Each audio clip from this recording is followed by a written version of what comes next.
Dan kita ke top topik yang kedua pemirsa, di mana terungkapnya tumpukan utang dan kerugian kereta cepat Wush membuat Ketua Dewan Ekonomi Nasional Luhut Binsar Panjaitan angkat bicara. Dan Luhut pun juga mengatakan tidak ada yang meminta dana APBN untuk membayar utang Wush. Luhut mengatakan bahwa hanya butuh restrukturisasi utang. Luhut penyelesaian utang 118 triliun kereta cepat dikaitkan dengan APBN. Menurutnya, saat ini utang kereta cepat tinggal melalui proses restrukturisasi. Luhut menegaskan tidak ada yang meminta APBN digunakan untuk menanggung utang kereta cepat kepada China. Pernyataan Luhut ini dilontarkan sebagai respon penolakan Menteri Keuangan Purbaya Yudi Sadewa untuk membayar utang segunung kereta cepat dengan APBN. Luhut juga merespon pandangan tentang adanya resiko jebakan utang China untuk Indonesia melalui proyek kereta cepat seperti yang terjadi di Laut Cina Selatan hingga Sri Lanka yang mengorbankan pelabuhannya. Menurut Luhut tidak ada permasalahan yang tidak bisa diselesaikan apabila pemerintah kompak bekerja sama. WUS itu masalahnya apa sih? WUS itu kan tinggal restructuring aja.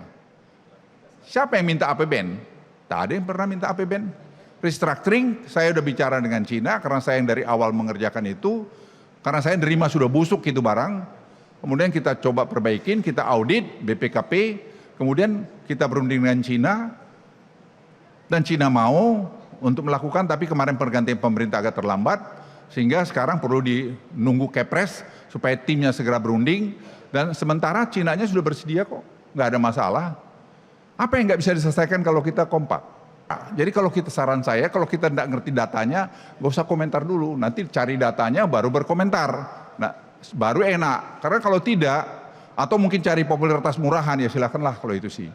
Tapi saya pikir kita harus mendorong pemerintah ini kompak, solid untuk melakukan pembangunan ini. Basisnya data. Saya bilang silakan datang ke saya, nanti saya jawab.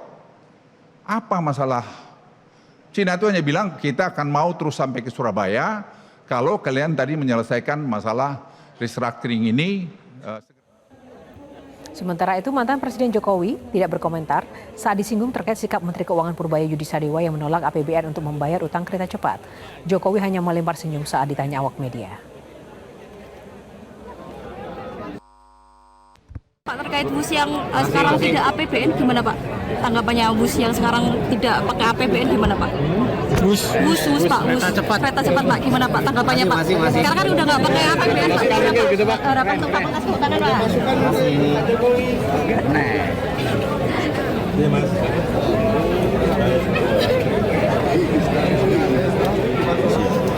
Rencana kumpul sama teman-teman Pak. Sebelumnya pakar kebijakan publik Agus Pambagio mengatakan sudah mengingatkan mantan Presiden Joko Widodo terkait tidak menguntungkannya proyek kereta cepat Jakarta-Bandung hingga potensi kerugian negara. Saat bertemu Jokowi di Istana Bogor 2019 silam, Agus menyatakan penolakan terhadap proyek yang diberi nama Wush itu. Saya tanya, setuju nggak kalau negara ini punya teknologi tinggi kalau mau maju? Saya bilang setuju. Ya tetapi terlalu mahal Pak, saya bilang gitu. Dan bagaimana nanti menyelesaikan operasinya, cost-nya, OPEC-nya itu seperti apa?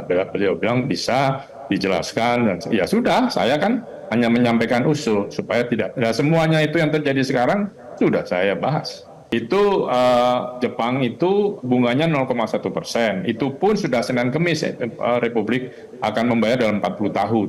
Lalu di Cina dirubah itu hitung-hitungannya itu lalu menjadi 2%. Ya sudah selesai. Kan kalau yang di Jepang yang menghitung kawan-kawan dari UI, UGM, kemudian yang di Cina itu kawan-kawan dari ITB. Nah, jadi dua itu berdasarkan itu kemudian proyeksi kita waktu itu menghitung berapa sih penumpangnya dan sebagainya. Itu lalu berapa tiketnya terlalu mahal kalau mau itu kurang lebih BEP, tetapi mahal terus nggak ada yang naik atau sedikit tidak masuk BEP. Nah, itu kan dua dilema yang tidak bisa dijawab waktu itu.